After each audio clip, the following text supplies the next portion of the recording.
Assalamualaikum. Bertemu lagi dengan Bu Zilfa. Kali ini kita akan membahas mengenai materi kelas 11. Kita akan membahas mengenai revolusi Indonesia. Bagaimana sih revolusi Indonesia itu? Yuk kita bahas.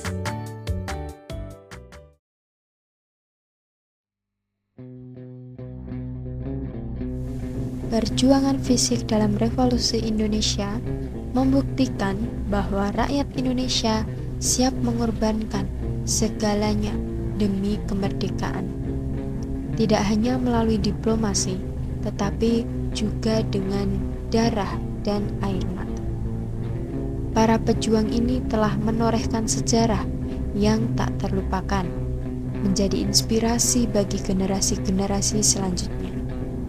Revolusi Indonesia adalah bukti bahwa kemerdekaan bukan sekedar sebuah kata, melainkan harga diri yang diperjuangkan dengan segenap jiwa dan raga. Pada tahun 1945, Indonesia berada di ambang sebuah revolusi besar.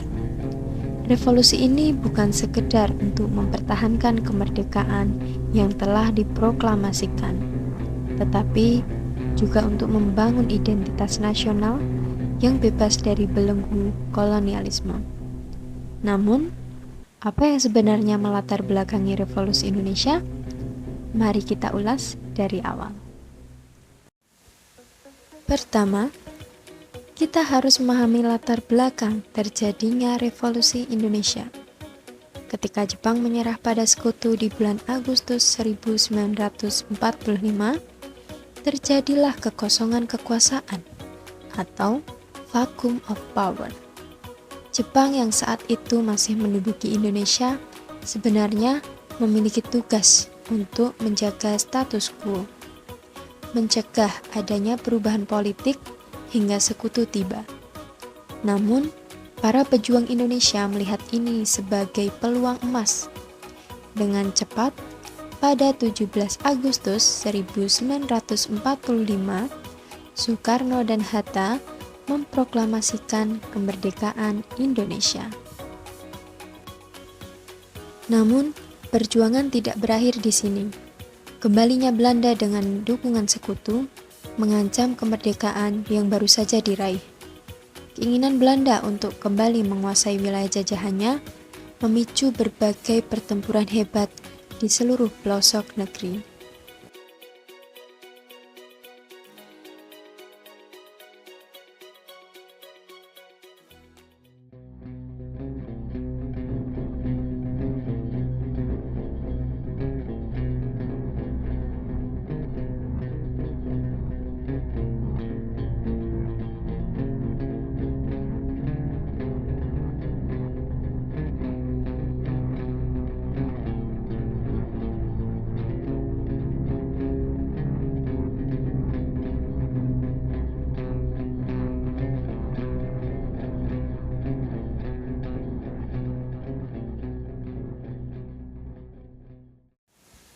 Apa yang menjadi dasar pemikiran di balik revolusi Indonesia?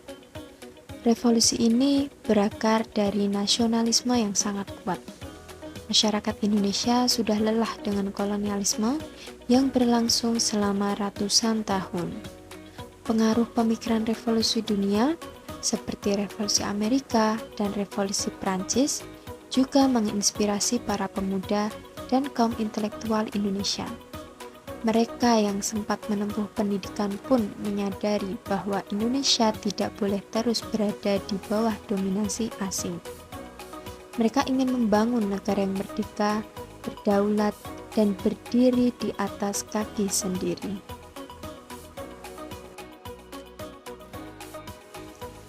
Revolusi Indonesia sebenarnya dilakukan dengan dua cara, yaitu fisik dan diplomasi.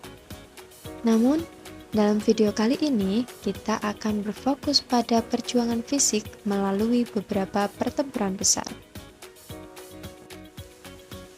Pertama, kita akan membahas mengenai pertempuran Medan Area.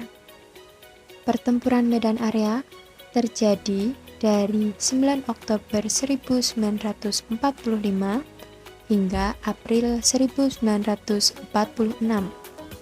Pertempuran ini dimulai saat pasukan sekutu dan tentara Nica yang dipimpin oleh Brigjen T.E.D. Kelly itu mendarat di Medan. Tujuan mereka awalnya untuk mengamankan tawanan perang.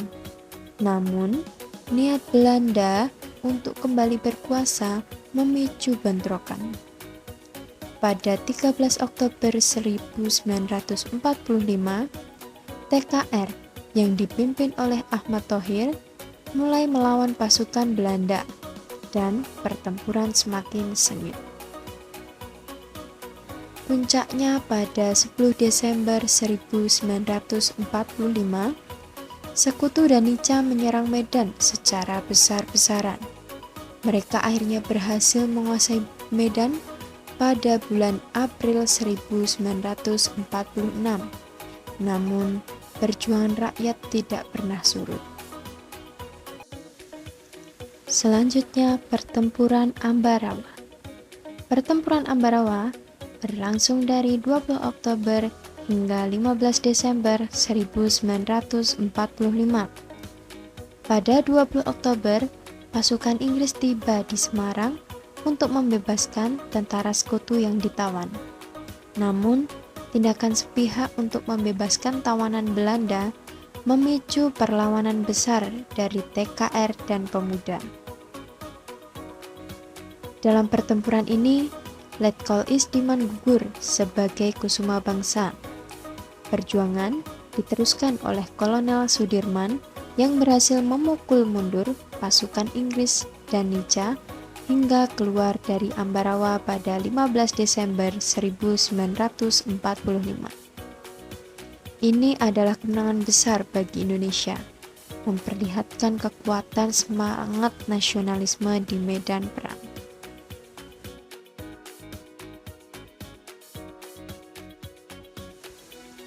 Terakhir, kita memasuki pertempuran yang sangat heroik, yaitu Puputan Margarana di Bali.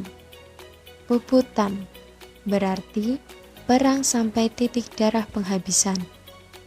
Pertempuran ini dipimpin oleh I Gusti Ngurah Rai. Beliau bertekad mempertahankan Bali dari serangan Belanda yang kembali datang. Pasukan TKR Bali bertempur habis-habisan untuk melindungi pulau mereka dari kembalinya kekuasaan Belanda.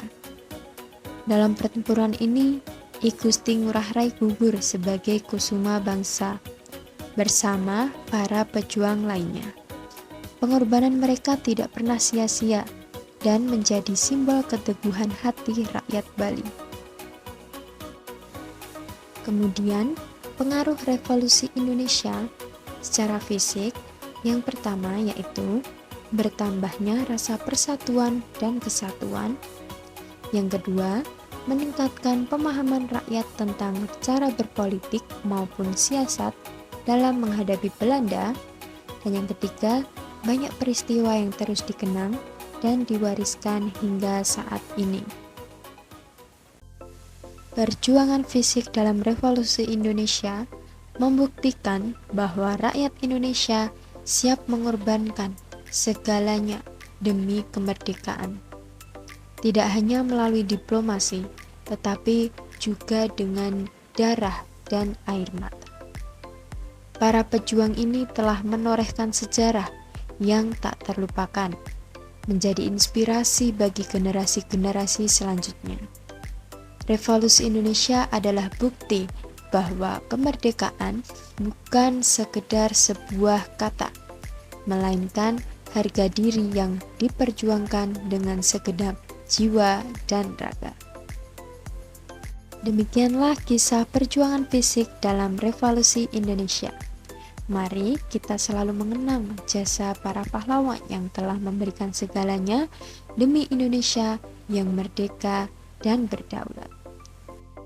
Nah, itu tadi materi mengenai revolusi Indonesia, terutama revolusi Indonesia dengan cara fisik. Semoga bermanfaat bagi kalian semua dan terima kasih. See you.